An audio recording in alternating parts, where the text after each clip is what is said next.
Hi, my name is Afsha Husseini and I'm a nurse practitioner at Chin-Up Aesthetics. I'm going to walk you through what it's like when you come to see us and do a full facial balancing or profile balancing consultation. When you come in, we will basically talk to you about your face in equal thirds. So think about your upper third as being basically the distance from the top of your forehead to in between your eyebrows, from in between your eyebrows to the tip of your nose, and from the tip of your nose to your chin. What we try to assess for is to ensure that you have equal balance in all of those areas.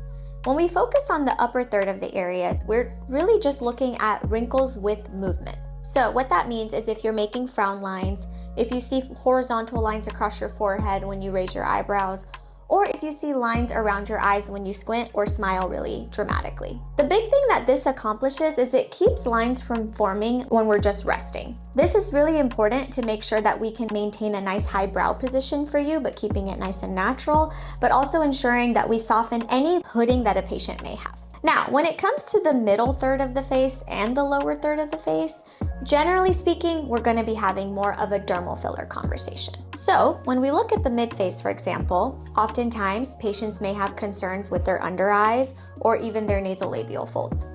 Oftentimes we will talk to them about support in their mid-cheek area. For example, if you look at your patient, and we're going to kind of just turn her to the side, what we want to see is a nice natural S shape coming from the side angle. What this does is it helps us see more of the outer portion of the cheek and more of a natural transition into the lower third of her face. The other thing that we look for is, I'm going to turn you all the way this way, is the relationship between the eye and the apple of the cheek. Oftentimes in the aging face, we'll start to see more of a flattening in this area, which causes the eye to look more bulged. And so in this case, we would have to add some filler to create some natural support in this area. I'm going to turn you back.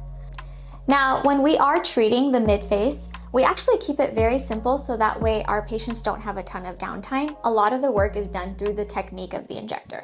So what we generally do is we inject with just 2 areas right there. And in order to create that support, we basically place filler deep in these areas to create more structure and support. So think, when we actually fill this area, we will see more lifting in the apple of her cheek and therefore a softer appearance in her under eye. When we inject through this area down here, we will oftentimes almost re-support that and create more of a natural transition so you don't just have a bulk of filler in one area. And then we inject back here. This creates a very nice natural lift and allows us to see more of a softening in her under eyes as well as the nasal fold. Now, when we talk about the lower third of the face, that's when we bring up the most popular injection, which is lips. So when we assess somebody's lips, we really are looking at the distance from the bottom of the nose to the upper lip.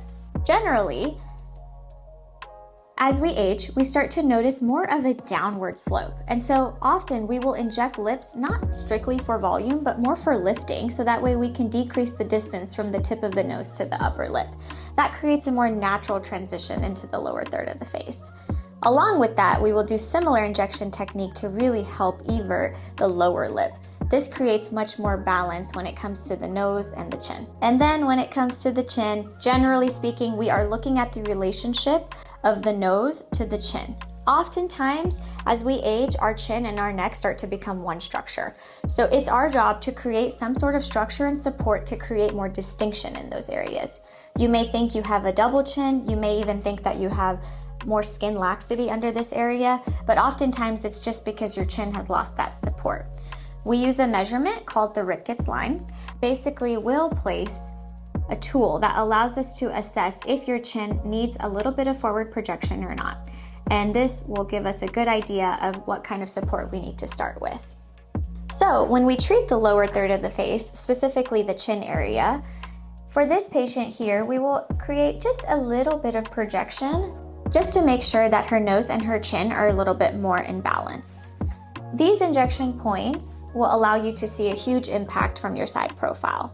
After that, we will often go into this area and make a tiny little poke and lay really smooth strands of filler to transition the chin back to the rest of the face so that you don't look like you have very harsh demarcations between this part of your face and this part of your face.